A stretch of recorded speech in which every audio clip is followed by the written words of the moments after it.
very good morning to you from wherever you're tuning in from, and welcome to your Sunday premier political show, Inside Politics, where we review the week's top governance developments and look into the crystal ball in a bid to anticipate how those developments will play out going forward.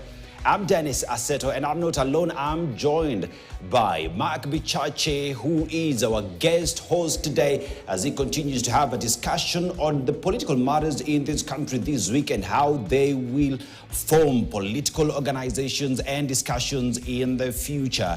We shall be having a plethora of guests who shall be discussing these issues a little bit later on the show. But before we get to that, just what are some of the political stories that shaped the conversation and the narrative this week? Now, Roads and Transport Cabinet Secretary Kipchumba Murkomen has dismissed the one man, one vote, one shilling debate, saying those advocating for it were enemies of the unity of Kenya. Speaking in Isiolo North, Murkomen said projects such as the 800 kilometers Nairobi-Moyale Road and the Lamu Port would not have been implemented. The CS said former President, the late Mwai Kibaki, had a grand dream for the development of the marginalized areas. Hii debate ya kusema one man, one vote, 1 kilometer, 1 watt, wacha niwaambie, wengi wetu wa Kenya wengi wanaongea habari hiyo hawaelewi hata ni nini.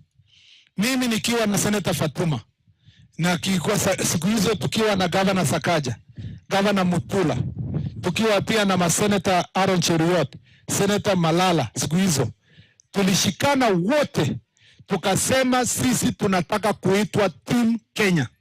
Wale wanasema ati tuweke pesa mingi pale fulani tuache pande zingine.